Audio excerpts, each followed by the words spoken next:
நம்ம super star Rajinikanth நடித்த வள்ளி அப்படிங்கிற படம் வந்து ஷூட்டிங் எடுத்த வீடு இப்போ சேல்ஸ்க்கு வந்துருக்குதுங்க.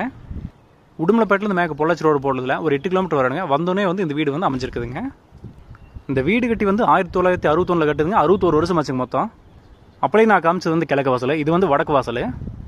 இந்த ரோடு உங்களுக்கு வந்துடும். இந்த ரோட்லேருந்து அப்படியே வந்து இந்த எம்டி இடத்துக்கு நீங்கள் வந்துக்கலாம். ஸோ இது பார்க்கிங் கோசரம் வந்து இந்த இடம் இது தனியாக இருக்குது நமக்கு. இது என்ட்ரன்ஸு கதவை பார்த்துக்கோங்க, எவ்வளோ ஸ்ட்ராங்காக வந்து மிகப்பெரிய ஒரு நல்ல கெட்டியான ஒரு கதவு அப்படிங்கிறது. இது வந்து ஹாலுக்குள்ளே பாருங்கள், ஈட்டி தேக்கு மரம் தான். இதெல்லாம் பார்த்தீங்கன்னா இதை வந்து தனியாக வித்தால கிட்டத்தட்ட 10 லட்சத்துக்கு மேலே போகும். பார்த்தீங்களா அந்த காலத்து ரூஃபிங் டிசைன்ஸ் எப்படி பண்ணியிருக்காங்க அப்படிங்குது. எல்லாமே உங்களுக்கு வந்து பாருங்கள், கருங்காலி மரம் இந்த மாதிரி எல்லாமே கலந்து வரும் உங்களுக்கு எல்லாமே. இது உள்ளுக்குள்ளே ஒரு செப்பரேட் ரூமு, நல்ல பெரிய பெரிய தூண்கள். மேலே ஒர்க் பார்த்தீங்கன்னா ஏணிப்படி வருங்க, போது வருங்க. மேலே போய் பார்த்தீங்கன்னா படுத்துக்கிற மாதிரி. மேலேயும் ஒரு ரூம் இருக்குதுங்க, உள்ளுக்குள்ளேயே ஒரு பெட்ரூமு. இந்த இடத்துல ரூஃபிங் வந்து ஃபினிஷ் பண்ணிட்டோம்னா அந்த கதை வழியாக வந்தால மேலே ஏறி. இது வந்து செகண்ட் இன்னொரு பெட்ரூமு வித் அட்டாச் பாத்ரூமோட இருக்குதுங்க. வாயு மூலையில் வந்து அப்படியே